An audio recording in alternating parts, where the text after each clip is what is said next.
Evet, oturumumuzda İngilizce konuşmada olacağı için kulaklık almanızda fayda var. İhtiyacı olanlar için söylüyorum.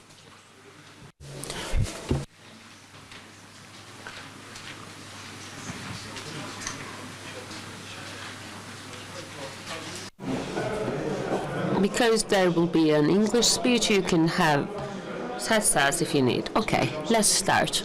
Dear guests, esteemed participants, and our dear friends watching us from YouTube.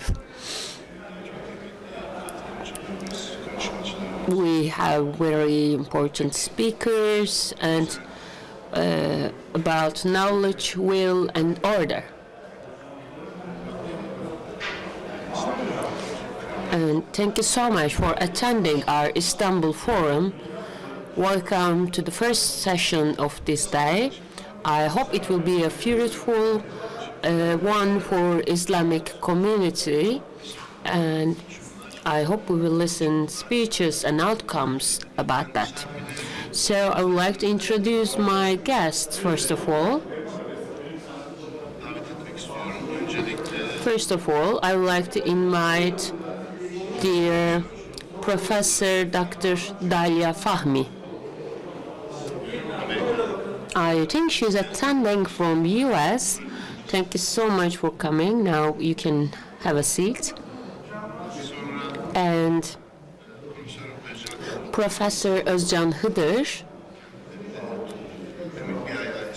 She also lives in Istanbul and in the Netherlands. And there was a change in the program. Today we were going to listen Mustafa Mertar, the psychiatrist, but because he had a flight problem, he will attend in the afternoon session, and Mehmet professor from another session will attend to our meeting. Professor Dr. Mehmet Özkan is kindly invited to the floor.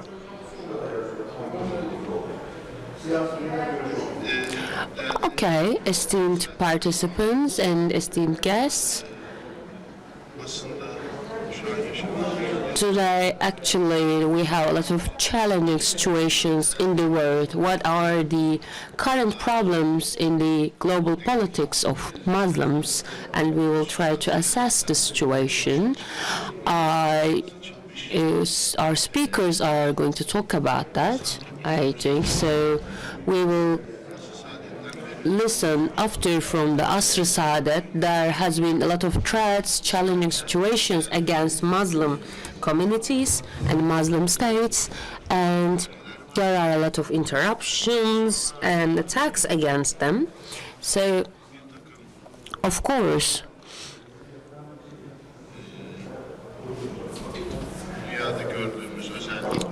we see some situations in the world, especially the Western societies are playing some games against Muslim communities, and also the Muslims living in different corners of the world are having a lot of problems like being marginalized or isolated from the society, etc.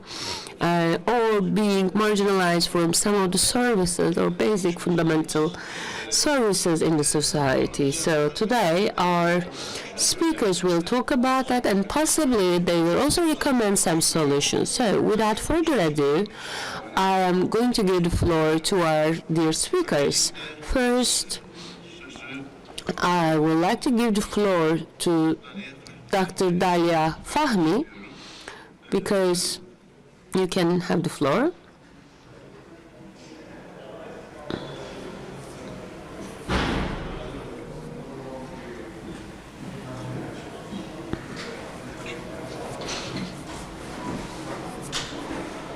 Assalamu alaikum, everyone. I apologize that I'll be speaking in English.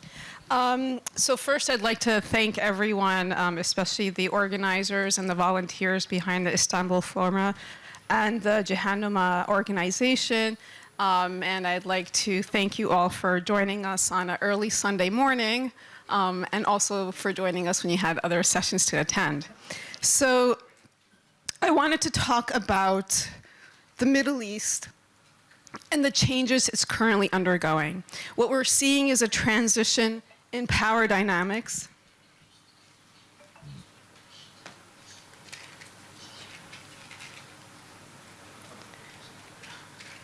A transition in power dynamics marked by a notable decline in Russian influence and the expansion of US power. And the transition is reflected in three key aspects, regionally, globally, and internally. So into the global sense, the global power landscape, the balance of power between the US and Russia in the Middle East has shifted significantly. And shifts in Syria's political landscape have led to a sharp decline in Russia's influence in the Middle East. Meanwhile, over the past year, the US has continuously increased its military presence with its close relationship with Israel and its military cooperation, leading to an unprecedented level of appearance in the region. And second, at the regional landscape, the core conflict remains between Iran and Israel, and their power dynamics are undergoing major changes. Iran and Iran-backed resistance forces experience an erosion of their strength and influence in the region, while Israel's military influence continues to expand. At the same time, Turkey's influence has risen rapidly, positioning itself as the most influential external power in the Middle East today, where historically countries like Egypt and Saudi Arabia were the regional power players. We're used to see them as the pillars of stability in the region. Today, we turn to Turkey, and to a certain extent, Qatar, have positioned themselves as the major power players in the region. Third, internal power dynamics in several Middle Eastern countries have also shifted. In Lebanon, Hezbollah's power has weakened due to changes in Syria's domestic political dynamics, causing an imbalance in Lebanon's internal power structure. Lebanon will have an upcoming election next month, and they're expected to unveil very new political dynamics. Similar domestic power dynamics have shifted in Yemen and also in Iraq. And so when we look at these global, regional, and domestic power dynamics shifting, the Middle East finds itself in a really interesting pivotal moment at a crossroads. And so this leads to several trends that we should be watching. The first was the rapidly changing security situation in the Middle East. It reflects a complex interplay of historical grievances, power dynamics, and the shifting political landscape. Recent events, including Israel's military actions in Lebanon and Gaza, the killing of key Hezbollah and Hamas leaders, Iran's military attacks on Israel, have escalated tensions to unprecedented levels. Against this backdrop, it's important for us to understand the key reasons behind the downward spiral, perhaps leading to an all-out war in the Middle East. And it begs the question, are we sleepwalking into a regional war?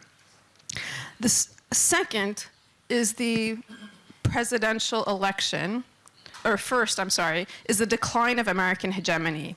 The first major trend that I want to focus on is the decline of American hegemony in global politics. For decades, the United States has played a dominant role in the Middle East, acting as a key mediator in conflicts and the primary supporter of Israel. However, a rise in multipolarity in international relations has shifted the power balance. Regional players like Iran, Turkey, and Saudi Arabia, and Israel are increasing their influence and often challenging US interests in the region. The decline of US influence has emboldened extra-regional powers like China and Russia to pursue their agendas, complicating the landscape even further. Now, Iran's support for groups like Hamas and Hezbollah has grown in this achievement, and Iran seeks to position itself as a counterbalance for both US and Israeli interests. Now, how this plays out in Syria, we have yet to see. The waning role of the United States as the primary peace broker has created a vacuum that regional actors are eager to fill. Second is the presidential elections in the United States. A second crucial factor are these elections, or the political landscape in Washington influences how the U.S. engages with Israel and other Middle Eastern actors. With a relatively weaker president and President Biden, Israel set the opportunity to act unilaterally. Now, historically, strong American presidents have been able to actually exert pressure on Israel. For example, President Bush was able to play a crucial role in curtailing Israeli Prime Minister Yitzhak Shamir's to participate in several peace conferences. After winning the Iraq War, causing Saddam Hussein's invasion in Kuwait, Bush was all-powerful at that moment, both domestically and internationally. Of course, it waned historically. In contrast, President Biden has struggled to make any impact. His administration had issued strong statements against Netanyahu's actions, at the same time increasing military aid and expenditure in Israel. Both Democrats and Republicans in the United States face significant political pressure to support Israel, making it unclear that the White House actually has any strength in that regard. And President Biden's diminishing popularity and the current and the candidate Harris, Vice President Harris, inability to differentiate herself further complicated that landscape, leaving her without any political clout to compel change. Now, the Trump victory places all of these policies at a crossroads. It could either solidify current trends, or it could be a reassertion of the Abraham Accords that will bypass the voices of the Palestinians, resulting in the annexation of northern Gaza, the West Bank, and Israeli administrative authority on the south. Netanyahu's political maneuvering in Israel, the prime minister has played a pivotal role in the current crisis and change in landscape, leaving him in a precarious situation. Now, historically, crises serve as a rallying point for leaders when they face domestic challenges. By launching military operations against Hamas and Hezbollah and even Iran, Netanyahu not only shifted focus away from his personal political vulnerabilities, but also galvanized public support. The military strategy served two purposes. It addressed the security threats, but it also did something critical, which was consolidate Netanyahu's political position. By eliminating key figures in Hamas and in Hezbollah, he was able to strengthen the narrative of security and resilience, potentially bolstering his chances in the upcoming election, putting him in a position to continue to redefine the region. Now, the rising tide of nationalism and support for military action among the Israeli public creates an environment where Netanyahu can cooperate with relative impunity. The Israeli public shift towards the right is another critical factor. Now, increased security concerns and the never-ending conflict and the nationalist rhetoric influencing public opinion favor more hardline policies today more than ever before. And this shift is reflected in the electoral success of right-wing parties, advocating for aggressive military action and minimal compromise and peace. Social and economic disparities have furthered this trend inside of Israel, and the current political climate, although polarized, the young who are in the streets are increasingly supporting Netanyahu's hardline policies. However, there's a deeper story here at play, and if we're going to make moving the region in a positive direction for change that is understanding the essence of the Middle East predicament, then this lies in the tension between hegemony, external hegemony, and self-determination and emancipation of the people. This enduring struggle has its roots in competing visions over the future of the Middle East and the visions for the region's transformation. Most have been thwarted over the years, but today, the Middle East stands at a critical crossroads, caught between those shifting internal dynamics and overwhelming external influences. Now, while a fundamental reimagining of the region is undoubtedly necessary, such transformations cannot come from the outside. They have to emerge internally and organically from within, grounded in the shared aspiration and bounds of the diverse people that find themselves within the Middle East. So, There's two competing visions that lead to this. The two opposing visions continue to shape the Middle East. One is a dependent model championed by external forces and their local allies, while the other is an independent model, one that seeks unity and sovereignty and realization of dignity and freedom of the people of the Middle East. Now, over a century, the Middle East and predominantly the Arab world has been viewed by outside powers as too strategically vital to leave it alone for itself, for its own devices. From the British-French rivalry of the 19th century to the Cold War to today's competition between the US, Russia, and China, the region has been enduring a global power struggle.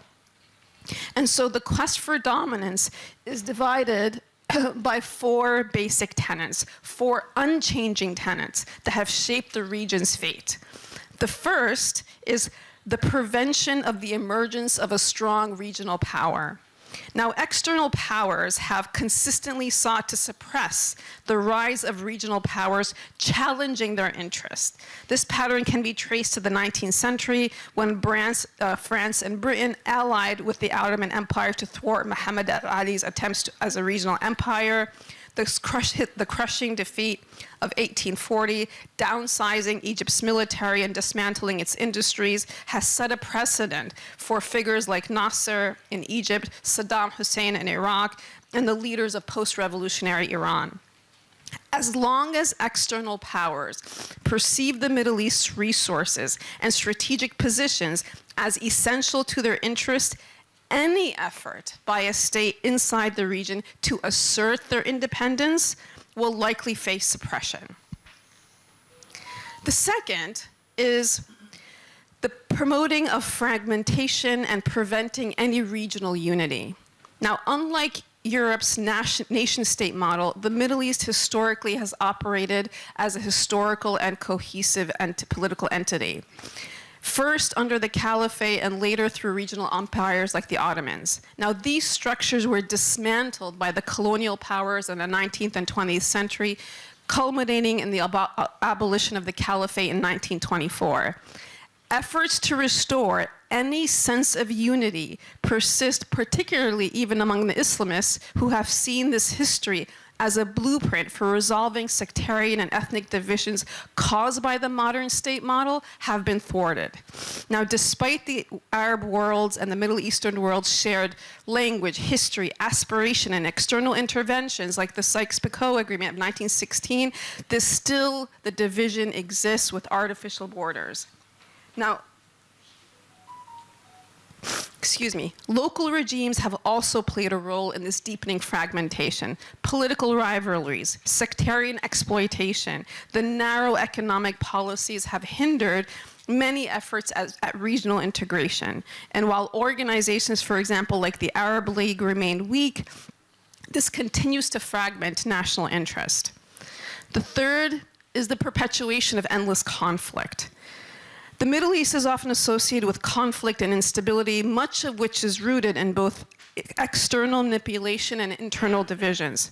Artificial borders drawn by colonial powers, the creation of the State of Israel supported by external powers, the introduction of perpetual sources of conflict, consuming the region's resources and destabilizing its politics. We have low-intensity wars and prolonged conflicts that have become tools for external actors to maintain their influence in the region, often supporting opposition factions and prolonging disputes.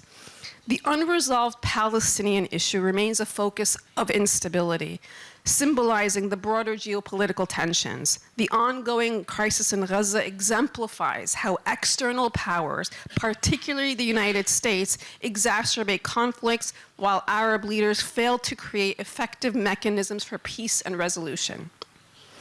And finally, number 4, to maintain an economic and dependent region that is underdeveloped.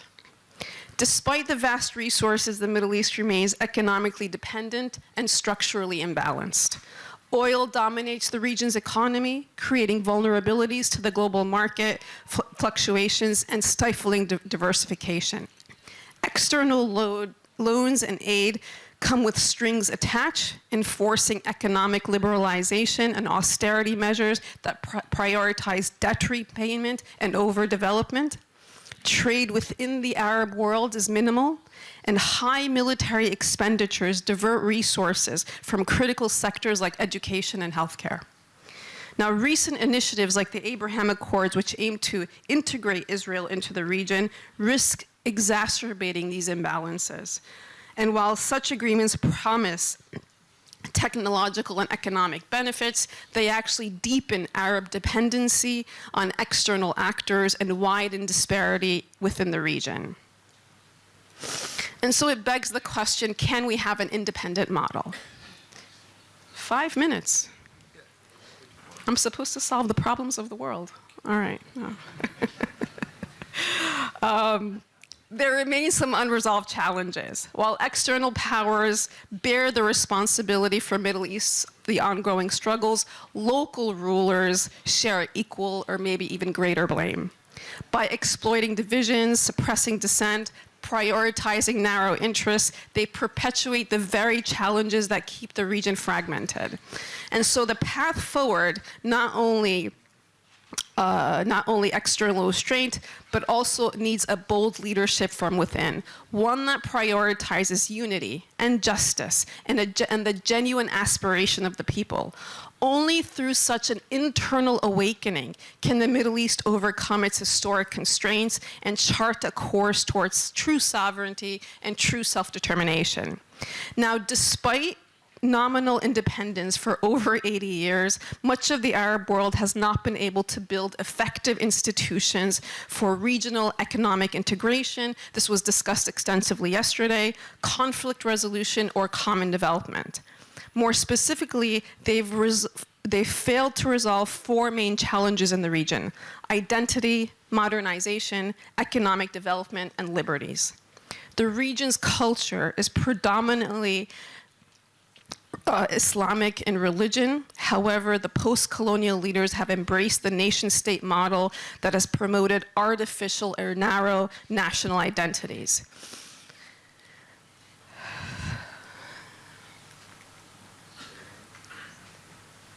Oh, sorry, number 2. Now, the post-colonial Arab state, for example, it's still dependent on external power for its security, its defense, and sustaining its economy. In essence, they're dependent on the West for survival. As former US President Donald Trump and incoming President Donald Trump, he didn't hesitate to remind Saudi Arabia of this fact. He said, "You won't last 2 weeks without US support." And this is true for Egypt and Syria even today, and perhaps the rest of the Arab world. The interest of the West in the region raises the controversy about the West's values and strategic interests. Despite the claim to the contrary, Western countries are not promoting democracy in the Arab world, as it could easily bring back Islamists or democratic accountability or governments who actually might jeopardize Western interests of oil, militarization, unfettered access to water, airways, and the prevention of a rise of a regional power. So what is needed? Perhaps a new system of an Arab state or a Muslim state.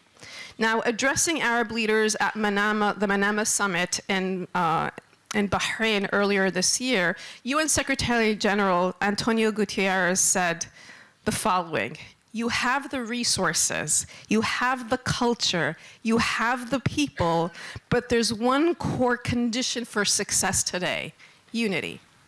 Time and again, history has shown divisions that allowed outsiders to intervene, promoting conflicts, stoking sectarian tension, and fueling terrorism. These are obstacles to peace and development and the well-being of your peoples. Overcoming these obstacles requires breaking the vicious circle of division and foreign manipulation and moving forward to build a more peaceful and prosperous future for the people of the Arab world and beyond. There is no better moment for the Arab region to come together. Unity and solidarity throughout the Arab world would amplify the vital voices of the region and further boost your influence on the global stage. It can help the region find peace, make most of its enormous potential, and further contribute to the global good.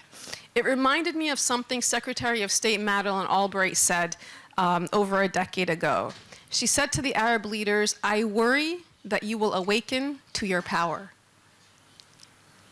And while Gutierrez was right about what he said, he delivered it to the wrong audience. Arab leaders have different agendas not rooted in unity, but simply in survival. And so the case for self-determination and unity requires 4 pillars of transformation. This, and I'm done, all right?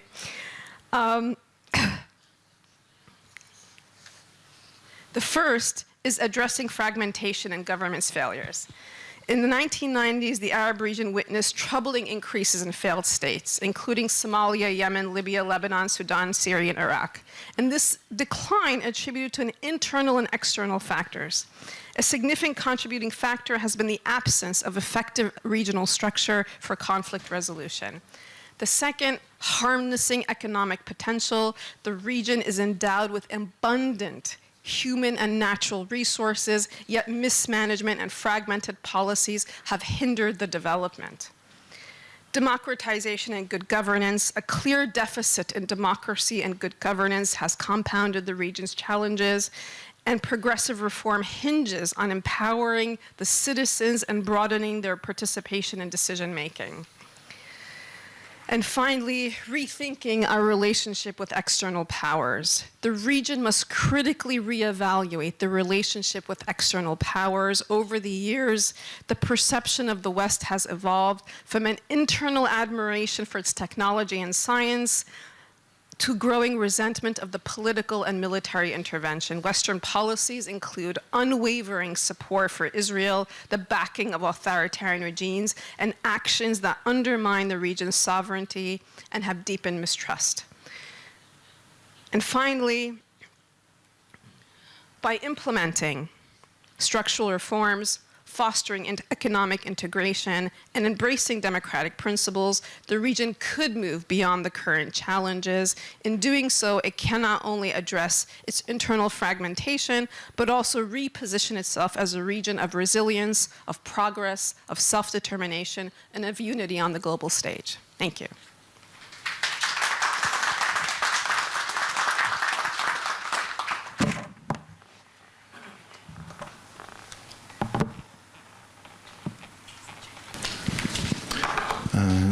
Professor Dalia.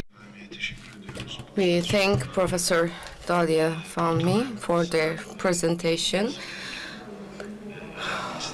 Of course, especially for the Islamic world's developments, she made a presentation. Maybe we can ask the questions after all of the presentations are completed. I think you will get a lot of questions. You will receive a lot of questions, so we should wait for the end of the session. Now we will be leaving the stage to our distinguished professor, Özcan Hıdır. Thank you very much. Dear participants, we are meeting here in this morning of a Sunday, so I would like to thank all of you for coming here, taking the time, because I was afraid a little bit, because it's Sunday, it's 9:30. I thought I was going to be addressing an empty hall, but I see that you're all here, and I would like to thank you all for that. And our topic and the title of the session is the current issues in the global politics of Muslims. And because of my regular work or studies, I usually work on Mesihiyat, Şarkiyat, and their relations, and my topics are kind of related, and I'm usually talking about hadith. We have a lot of friends here, and they are asking me why a professor like me, working on my division with hadith, and why am I talking about these issues? But I think we have to also talk about and look into these issues, because our main topics should be the current issues, and we should always look into these issues, connecting them to our studies. And the first day, there were definitions trying to define scholars, and I think the definition of scholars changed today. I think we have to redefine it. Alim nas, alim al-vakı dimensions should be united in a scholar. For example, a person who knows the classical sciences, but also who follows the current issues, the policies or politics towards the Islamic world, and also who is knowledgeable about the economic situation, for example. I think we should think of a scholar who relates to all these issues, and we have to care about these issues. So there was different definitions, but I think it should be an all-encompassing one. My topic today is another perspective of political Orientalism, cultural racism, and Theo-politics, and I will give you a perspective towards the future. So these three things in my title, I think these are the main sources of the problems that we are facing today in the Muslim world. First of all, when we talk about Orientalism, Orientalism in Turkey, in my opinion, I think it should be taught in high schools at least. I think it should be a course to be taught to these young people, and it goes back to 1312 in the Vienna Council. They decided to establish Arabistic halls in their universities, and of course the West started to get to know the Middle Eastern countries, and of course they learned that it was something completely different to their perceptions, and of course they wanted to open these Arabic courses or divisions in their universities, and they were called Arabists in their universities.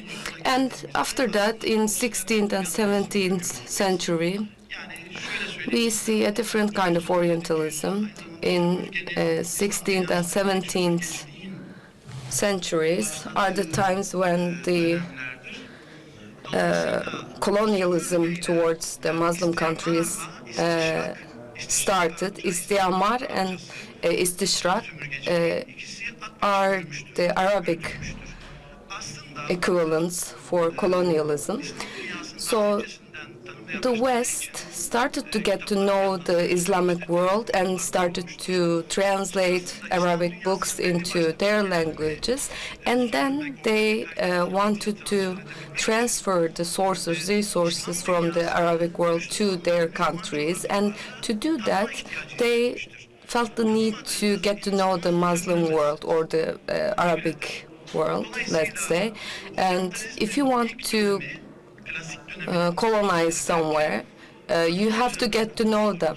So that's why they were doing this, and there was a great deal of literature that came out of this need to get to know these places, and there were a lot of historic studies and also related to our Prophet Muhammad, and it continued to grow, this literature, up until 16th, 17th centuries. And during those times, there was no view of Orientalism towards these parts of the world. But in the 19th century, after they got to know the Muslims and the Islamic world, and they started the phase to define them after getting to know them, that's when it started. That's when the Orientalism started. So that was a critical phase.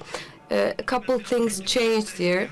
So I call it this period, I call it the political Orientalism, because it has been transformed and there are some phases to it. So political Orientalism, in definition, it started during the definition phase, and of course the concepts changed, and because of this Orientalism, they started to develop some policies, and this type of Orientalism that we call political Orientalism.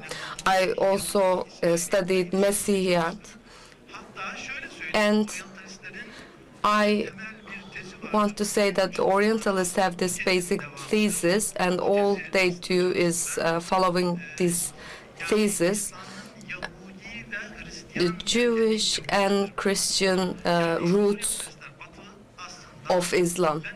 So they are really self-centered in the West, and they have this European outlook, and they say that Islam is not an original language. It was transformed and, you know, unified, collecting things from other religions. Abraham Geiger is a German man who is the founder of, let's say, Judaism, and he is a very important man in his area, and he is, maybe we can say that, the founder of Orientalism, because of his theory about the origin of Islam and Jewish and Christian origin of Islam. And that's why Europeans and all the regions started to look into this thesis. So, of course, modern Israeliyat or Mesihiyat, I evaluate them as these two things. So we have to do a lot of studies, especially on Orientalism. I want to say that this is a big challenge.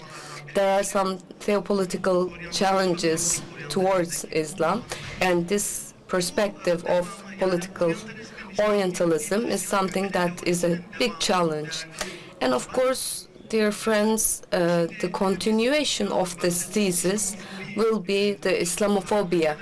And usually we talk about, you know, why does West do this? Why does West do that? We always ask these questions, or these questions are asked. So they are not really accepting Islam as a religion, but as an ideologic thing. So it's an ideology for them, and the Holy Quran to them is just an ideological book. So it is not really seen as a religion. And I published a book, Islamophobia 0.2, and of course there are a lot of phobias in a lot of areas. But today, when we talk about phobias, it turns into this hostility, and it leads to a cultural racism and a hate towards Muslims. So it's not something to be called just a phobia. But why do we use the word Islamophobia? Because the literature has been continuing to come up this way, and I think personally it is blatant racism, and it is based on an ideological level, and they say the civilization moves forward in a linear way, and they see themselves as the center of the world. So the Europeans and the West, they see themselves as in a very self-centered way, and that's why there is a hate growing towards Muslims. Unfortunately, it's not changing, but don't misunderstand me, please. When I say West, I'm not saying that we should take a homogeneous perspective. Of course, not everyone is the same, or not everyone has the same ideas, and we should always keep that in mind. When we look at the theopolitical side, it's an area that I've been working on recently. Of course, theopolitics mean that based on the theology, looking into Islam, different sects, etc. So it's also related to the politics, and I think it's a very important area that just has been re-emerging. So I think we should be a little bit more interested in looking into the theopolitics. There are countries like Iran, Saudi Arabia, or Israel. They all have their own theopolitics, and for example, Vatican, towards the Middle East, towards our country, etc., they have their own theopolitics towards our countries. Protestant Church Union, for example, they have their theopolitics. Orthodox have their own theopolitics. So Fener and Russian Church and Iskandariya, Alexandria are the three different churches. For example, this Russia President Putin, from the perspective of the church, he is seen as the preparation for the Messiah to return. So he is seen this way. So for the politics towards Ukraine, for example, you can see this effect taking place. And after September 11th, there has been a new phase in the West. The West, what I mean by the West, I don't mean geographically, of course. As an ideology, I'm referring to the West. And their geopolitics towards Turkey, I never saw any perspective as any sects, but I'm a Sunni, and I am not trying to alienate anyone, any other sect from our religion, of course, because no Muslim would do that. But in the West, this is something that is used in the theopolitics. For example, the mainstream Christianity, for example, alienates and uses these types of differentiations to basically trigger a reaction from them or create some hate. And of course, these groups have their own policies in the Islamic world, and I will mention that later on. And there is also the Islamophobia side that I just touched upon before. In the Western literature, Islamophobia is a theopolitical tool that they are using, and we think that, they are burning the Holy Quran and they are doing this, they are doing that. No, this is just something that is used to radicalize the Muslims. They are trying to marginalize these people and trying to trigger a reaction out of them. So they are trying to push Muslims from taking proactive actions, and it's a theopolitical approach. And another instrument that is used here is that ex-Muslims, it is called murtad in our country. Some people, for example, if a person doesn't follow Islam anymore, if they are no longer a Muslim, it's a natural thing. It can happen, and we cannot say anything about them. But in the West, there are some foundations, there are some groups that are using this in the Western theopolitics. They are writing books about it. They are being the heads of some departments in universities, etc. They are then producing different policies related to our religion and our prophet. Ibn Warraq, for example, he has a book on our prophet. I am searching for his name, and then I couldn't find him. And then a Pakistani man, he was an ex-Muslim, and he was no longer a Muslim, but then he wrote a book saying a lot of bad things about our Prophet Muhammad.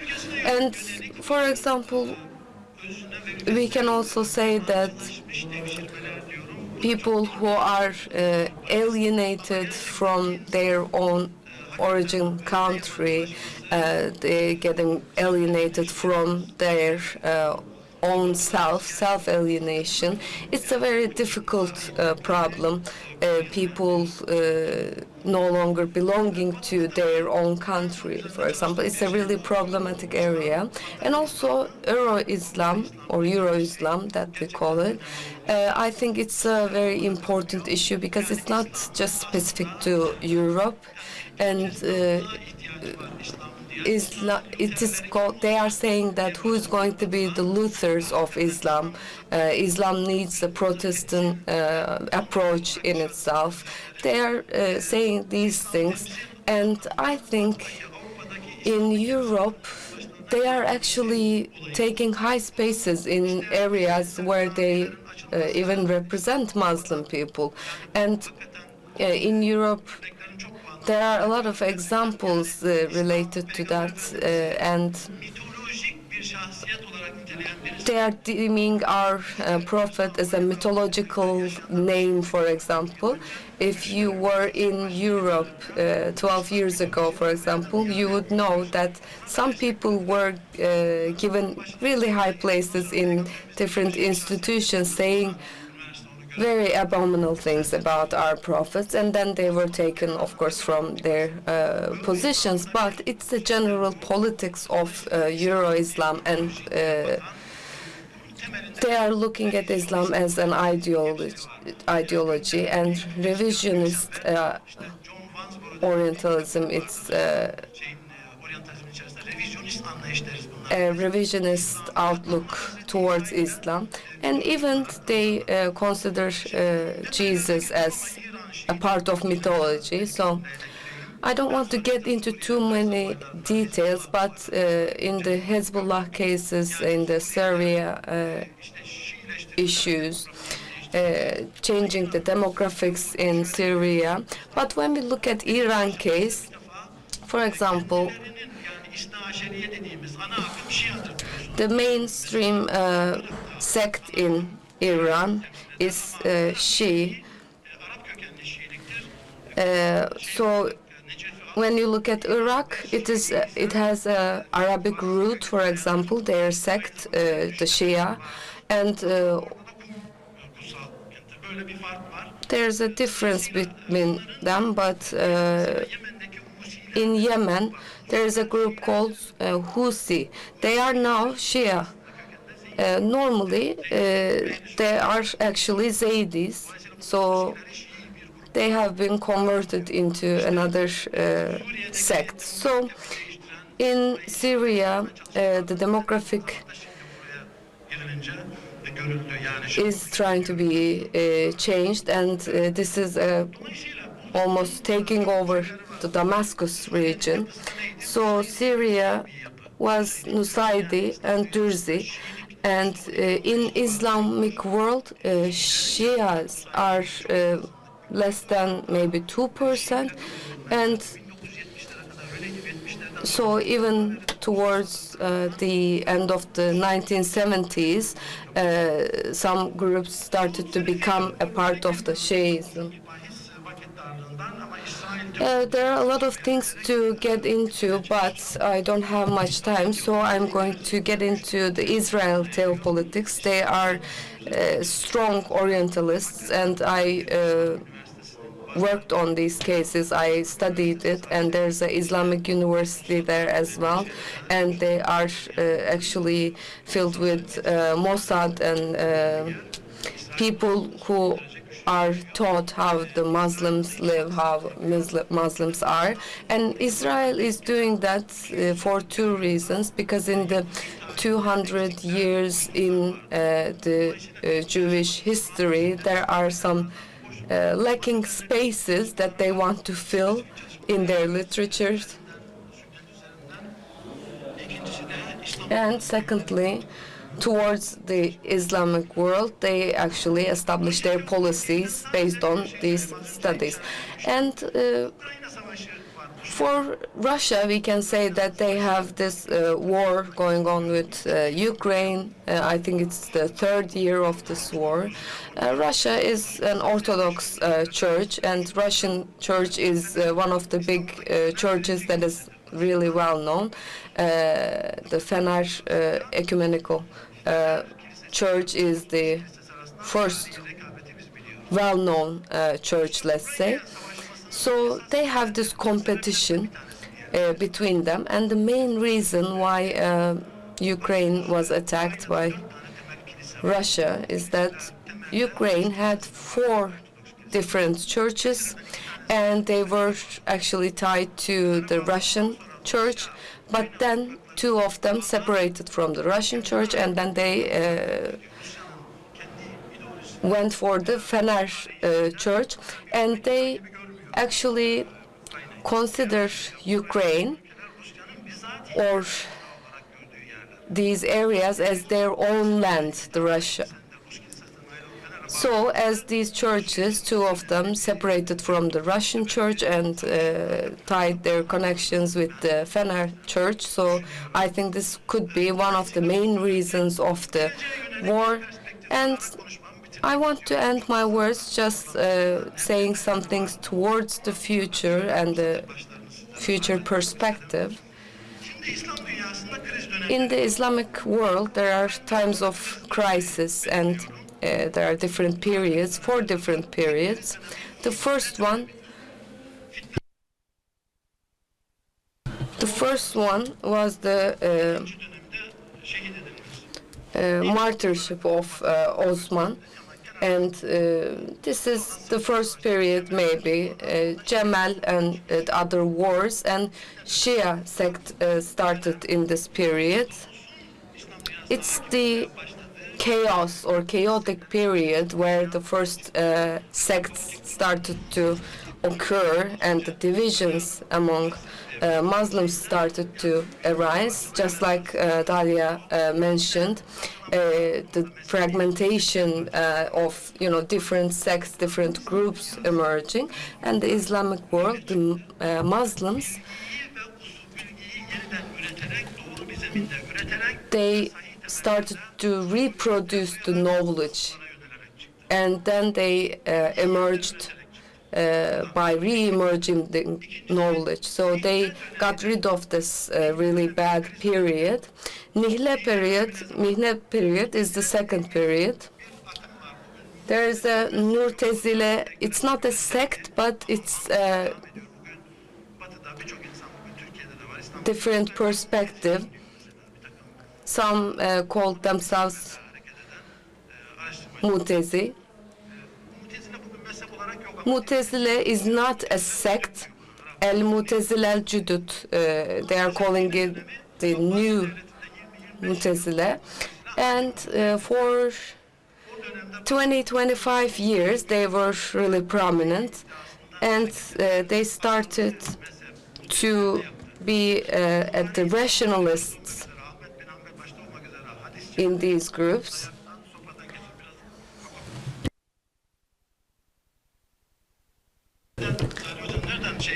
So there were a lot of troubles, but the main issue was Halkul Quran, and Imam Buhari said that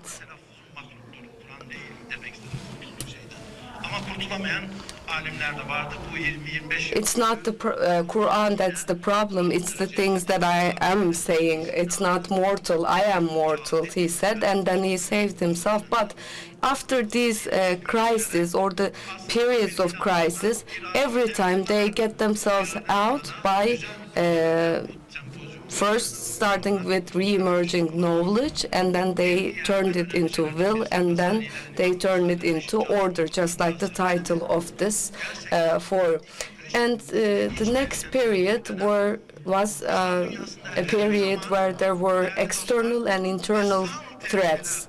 In Islamic world, of course, the biggest danger comes from the internal threats, and we saw this with FETÖ in Turkey.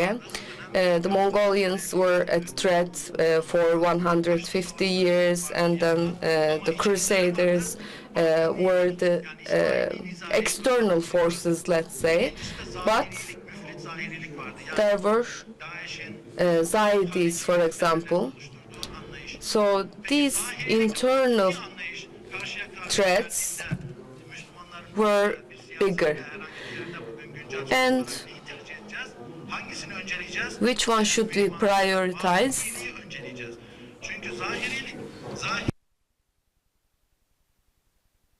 You cannot really see the reasons of the internal threats. It's difficult to consider, difficult to see and realize. So we should definitely be careful about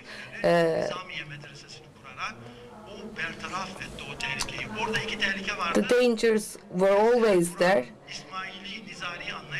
Ismaili and Nizari approaches, today this is an understanding that still prevails today, but Azhar University was established because of some of these understandings, and they created this academical studies, and they actually trained people there, and they spread the knowledge, they spread some propaganda, and the state actually intervened and started another madrasa just to combat these propagandas and misleading information. And Ilumuddin was, of course, written based on these conflicts and issues. And another important crisis was in 18th century, and now we are still seeing the effects of crisis, and we are still in the crisis, and we are trying to overcome it. Of course, Turkey is a central country. Cihanuma is a really important, a central and very significant part of this these efforts to get us out of this crisis. So, of course, we should not be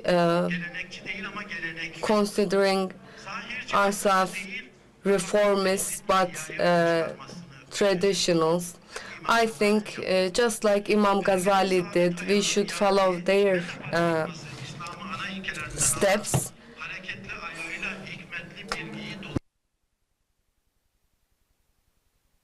Just like our prophets said,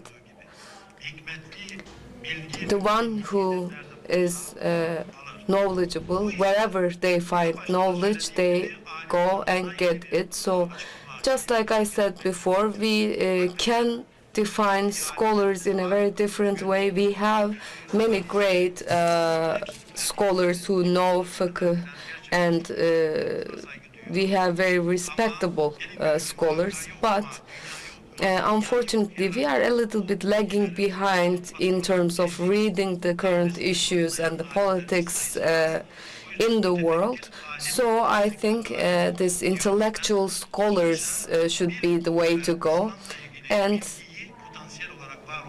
we definitely should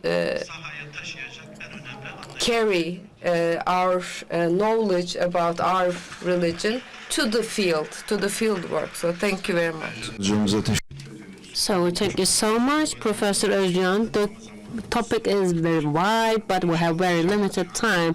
I hope such studies Cihan made will help us to recover our position as the Islamic world. Thank you so much. Now our next speaker, sorry about the time, okay? Neyse artık siz dışarıda hesabınızı görürsünüz hocam. Okay, sorry for that, Professor. Okay, now our last speaker is Islamic policies, where are we and where the future stands. Professor Dr. Mehmet Özkan. The floor is yours. Thank you so much. I would like to salute all the audience here. Thank you, Cihan. Actually, Dalia talked about the political perspective, and Özcan talked about the theological perspective. Now I'm going to talk about socio-political and sociological context. Okay, now, when we have a look to Islam world,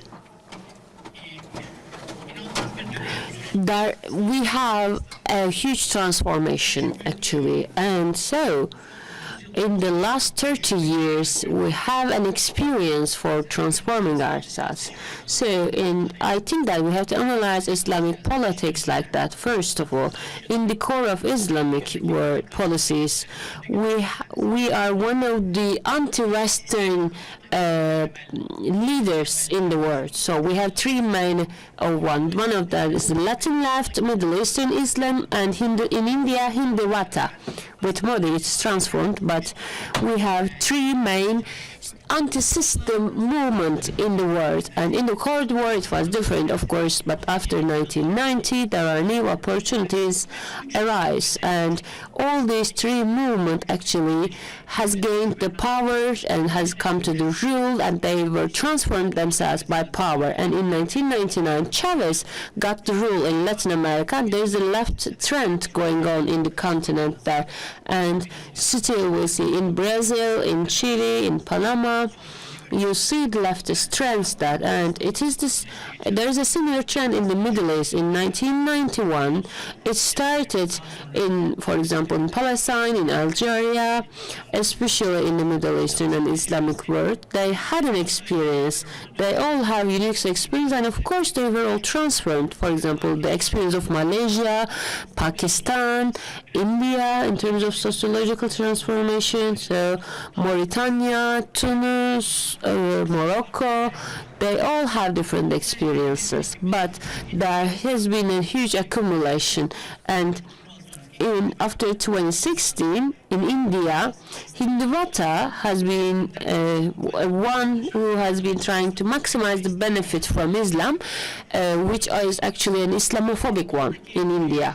So here, of course, there are some systematical transformation in the world. Everything collapses. The Western system collapsed in terms of politics, in terms of, we see it in Gaza, for example, with the genocide there for a year, for example. In Ukraine, we have seen, in economic sense, we have seen it. There's a shift in economy, in terms of sociological and intellectual. There's a shift. Not big ideas emerge in Western world. They are now poor in terms of intellectual production. We cannot see some mind-opening or bright analysis in the Western world now. So when something collapses, of course, the Islam world, and we are also, of course, as a part of this society, we have gained a different experience in the 30 years. So what we have to do now, I have an opinion about that. In my opinion, for the different experiences of this anti-system movement, we have to discuss experiences, and in forums we can organize. Yes, the Latin left sees things differently, Islamic world sees things differently. They sometimes even think about Islamic world with Western thought, but in the core there is a player who can change the system, who can gain the system, and we need a collaboration about that, an engagement about that. So for that reason, Islamic world should come out of their world, and they have to collaborate, and So it will give us a new global language, we have to establish a new language. So when I was in South Africa years ago, an animist friend used a definition. Osama bin Laden is making it wrong. He's saying that all his discourse are without the Islamic word things he says. I agree with him, except the Islamic discourse of him. But if he diminish this Islamic attention and talks to the other word too, so then I can agree with him, he said, because we need to establish a new language. We cannot expect it from Latin left, because all the leftists are actually emerged in the Latin, in the Western world, Western philosophy, because they are the illegitimate child of Western world. So, but they have different experiences in terms of changing the system. But so the Islamic world and this sociology, this world, this geography has different responsibilities. So we have to establish a new discourse and language in this sense. So another point here is, today, wherever you go, you see that everyone is asking that the Islam world is underdeveloped, they have a lot of conflicts, etc. Yes, we have a lot of challenging situations. Yes, in Iran, in Syria, in Lebanon, in Yemen, yes, we have problems. But the situation is like that now. We also see it in our closer geographies. Turkey and all the Islam world now has to think about more the institutional structure, so they have to change their language from the discourse to the practice. So when we have a look to Turkey experience, in 22 years of rule of AKP, we don't know how the sociology knows the state well, because it's just like a matrushka baby, you know. So if you know the system well, then you can transform it and play something with that. So institutionalizing is of high importance here. So we have to systematize the system. So otherwise, the systematical approach will be will influence our problems. Of course, we always talked about that in the international. We always talked about international system, but now we have to discuss the order in the language now, because order is a different one. The regional order and international order is different. Order is not something the institutional structures, but it is also about chaos. So Islam world and region should discuss it for the world perspective. Another deep sociological transform is weird in the Islam world, but I don't know how you see it, but in our geography, the main problem is not the politics. The main problem is the sociology. The main issue is sociology, because the sociology is scattered. Because how the sociology can be recovered, because in sociology means it's a multidimensional problematic context: family, education, social relationships, institutional structures, our way of doing things like that. So can we recover the sociology again? This is one of the challenging situations that we can do. And so in the upcoming years, I think the Western influence is diminished, and so if we want to produce something, first we have to transform the sociology and reorganize it. And this is one of the biggest challenges, I can say. And another point I see here is the Western world, the Islamic world are talking about their self-negation. They are not talking about self-negation now, because they have the trust and self-confidence now. So there is a two-way here. First, the success of the Islam world is widely seen, and the Western influence is diminished. So we are in a critical junction here for the transformation. Some practical notes. In the next term, I think, in the global sense, we will see that. We will see micro wars. I don't expect a macro war. We will see micro wars. We will see inner conflicts. These are normal. But the two groups' influence will increase. First, sociology. People can organize very easily now and protest everything easily. So the influence of social movements will increase a lot. So that's why we are discussing about how to transform and recover the sociology. And second is the security sector. We see it every day. So the role of the security sector will be important. Police, intelligence, soldiers, because there will be in a crisis period, and you cannot ignore the security sector in this point. So the Islamic sociology needs to make peace with security sector. If you do not have a peace with the sector, you will not be influential. If you do not make peace, as the Islamic word, with security sector, then you will not be successful. You need a healthy engagement with security sector, whether we ignore it, whether we don't know the word, okay. But in terms of the mentality, I think that we have to think about that.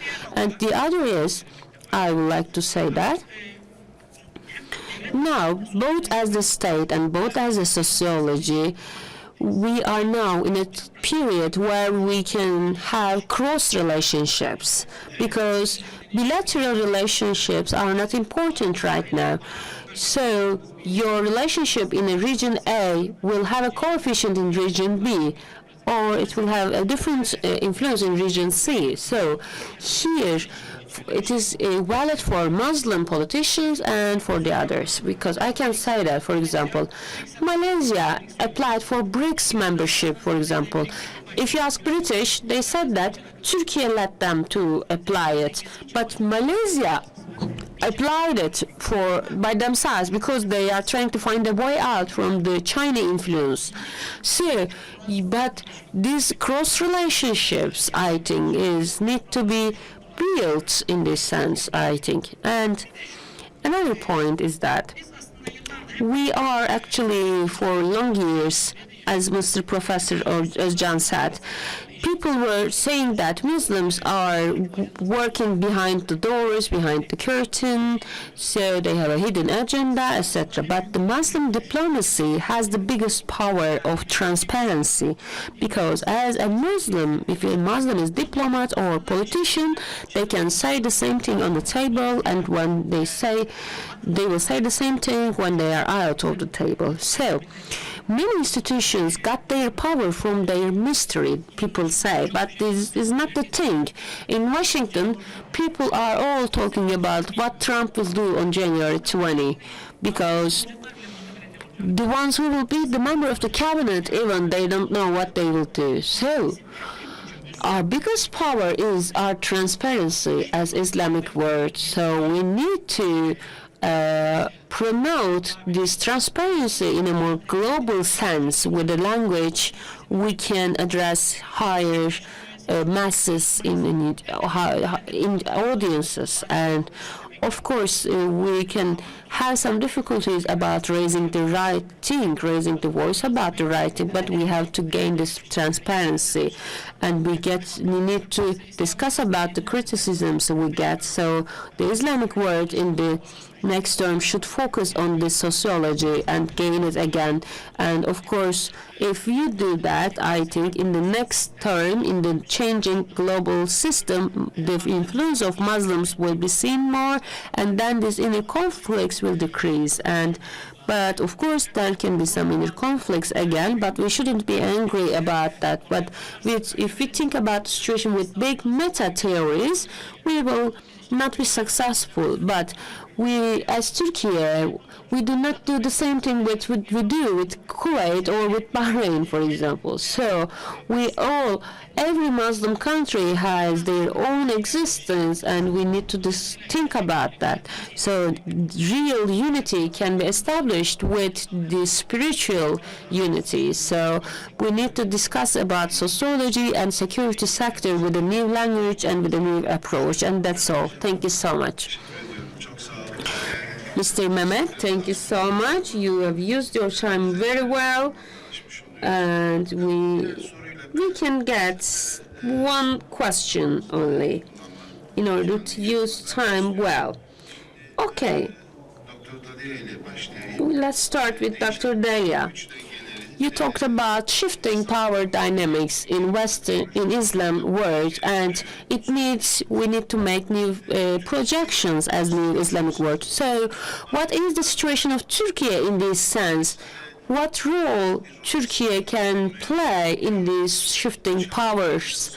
How does it look like when you have a look from outside?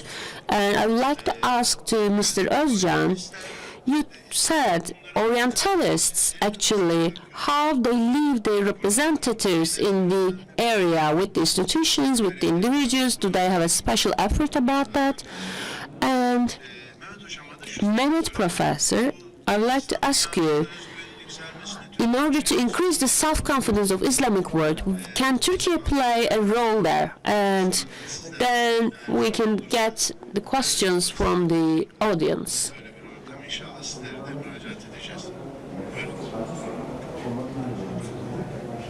So first, thank you for that question. I think Turkey is already playing a very important role, and it's in 3 different arenas. The first is emerging as the only Western country that's actually supporting a rules-based world order on the international world stage.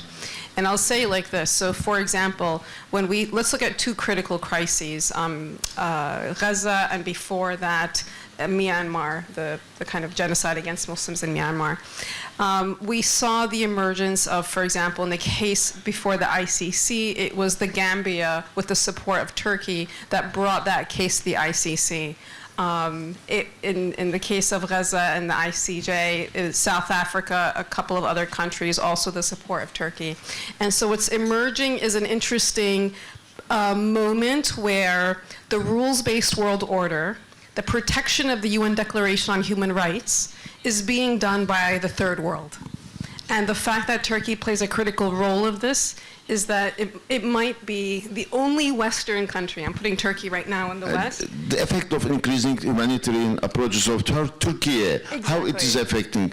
So I think just first critically that Turkey is playing a critical role in establishing the liberal, rules-based world order despite the rest of the West. Right? So it's being done by the third world, and if we count Turkey as a member of the West for a second, it'll be the only one. After that, the integration of the protection of the vulnerable, right? How many refugees came to Turkey? The insistence on that is critical, and I tie that to the protection and the support of Democrats throughout the Middle East, especially during the Arab Spring and during the post-Arab Spring. As someone whose family comes from Egypt, it will forever be a memory that it was President Erdogan who was the first international world leader to go to Tahrir Square. And the continued protection of democratic movements throughout the rest of the world is critical. And finally, it gets me to soft power diplomacy, right? I don't want to underscore this enough. If you come to New York City, the largest and most beautiful architectural buildings, especially the one built right in front of the United Nations with the art of Islam, was built by the Turkish government, right? The power of that series, what is that famous? Ertugrul, yeah, Ertugrul. All over the world, you know, the fact that children were dressing up in the garb.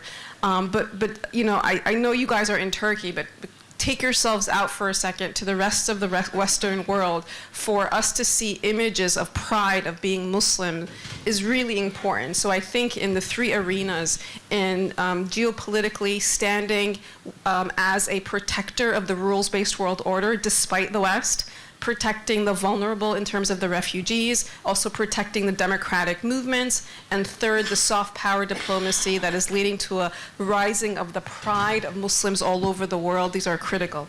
Thank you very much. Hocam buyurun. Teşekkür ediyorum hocam.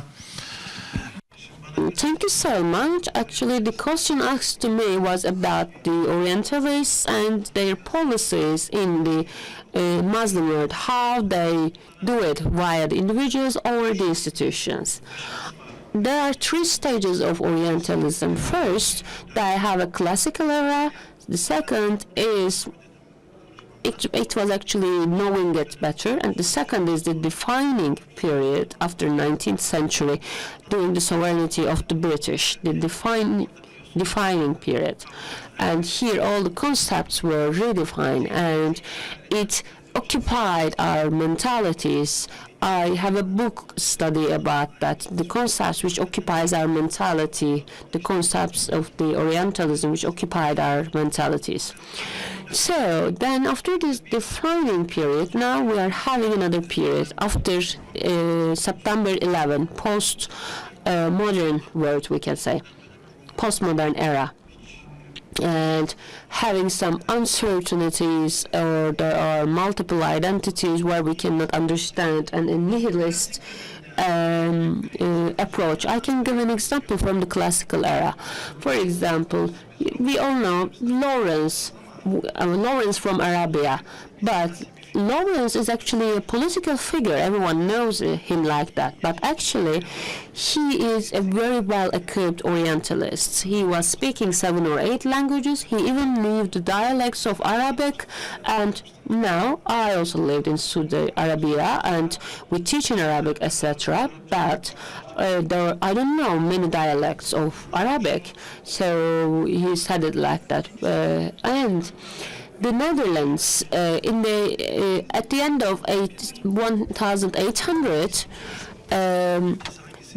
what is the biggest country of Islam world in terms of population? Indonesia.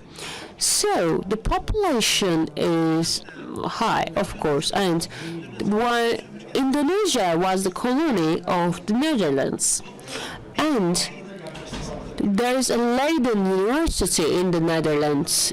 And it's a very old one, when it is the center of the Orientalist studies in the 1900s. So they were having this research about finding the resources of the Hadith. So there was a professor called as Huroni, and he was actually the governor of Indonesia. He was appointed there, and Muslims know that he is the expert of Islam law, and he was a governor. He even got married there. But the Orientalists, actually, whatever while you like, they knew Islam well. They knew that Muslims do not accept them as a Muslim again. So in order to prevent that, this man actually declared that he converted to Muslim. He got the name Abdul Ghaffar, and he went to Mecca, and he stayed 6 months there, and he made 3 studies there. And when you have a look to his photo, you think that he is like a Shaykh in Islam. And the first study was about the registration of Quran in Mecca and in Kaaba, and he made an anthropological and sociological study in Mecca. This book is Mecca. And thirdly, he wrote a letter to his friend, a Quran Orientalist, and he said that Merdeke, he is a German one, or German Orientalist, and he said that, dear friends, we couldn't know the sociology of Islam till this day. We didn't attach importance to Hadith, to the sociology of Islam work. And then in Europe, they started to have studies for Sunnah and Hadith. So in the postmodern world, now it is changed. The people, the institutions you even do not expect, or the Ministry of Foreign Relations, or we cannot be aware of that, how they use. So in postmodern world, you don't know who is who. That's all. Şimdi bir ilave yapayım soruma. İnsani diplomasinin etkisi. What about the humanitarian diplomacy and Turkey is carrying out the Islamic, but humanitarian diplomacy? What's the effect of Turkey's diplomacy? It increased the self-assurance, actually, among these people. There is this dimension, but also at the same time, Turkey is actually really, really bigger than what we deem it to be. We went to a country before the elections, and we talked to the state's Ministry of State, and that person said, actually, we are hoping that Erdogan wins. And he turned to an ambassador and said, "You voted for him, right?" And I was really actually surprised by this question because for me or for our people, Turkey is the representative for many people, right? But we don't know how Turkey is deemed in other countries mainly. But I think it's bigger than that we think. And unfortunately, there's a discrepancy between our level of power and our conspiracy theories, let's say. We have to find a balance between the people, and we have to tell them about the power they actually have.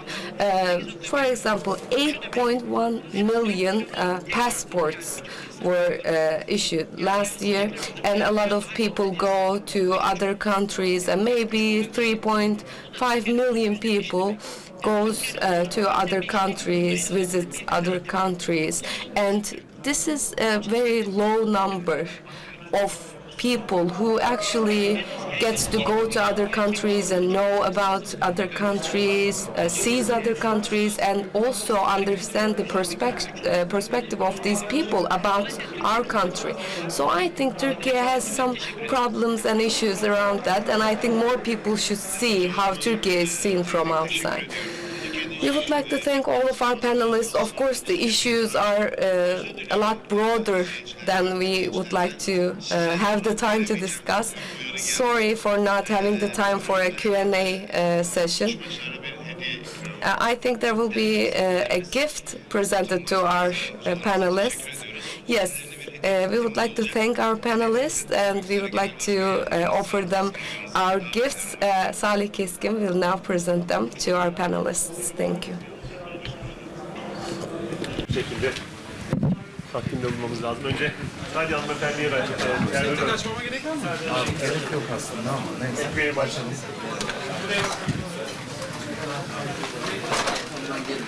Kutudan çıkart. Özcan hocam. Bereketli olsun. Kutudan çıkartma tek bir kabul et. Sen al onu. Çok teşekkür ederim arkadaşlar. Evet. Değerli hocam alalım mı bu tarafa doğru? Sefa. Geçler.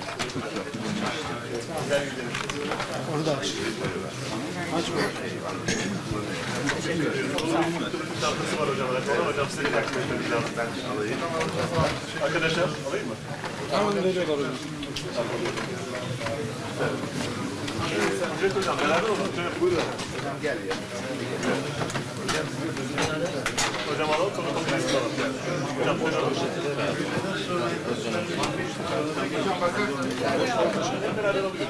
Hocam buradan alabilir miyim? Yes. Dalia. Hocam sen alalım. Sen bunu alalım. Evet Mehmet hocam. Evet. Fotoğraf bir de alıyor muyuz arkadaşlar? Tamam arkaya geçiyor. Evet açın onu. Koyar mısın abi onu? Boş ya. Bir saniye. Evet hocam. Ömer Sefa.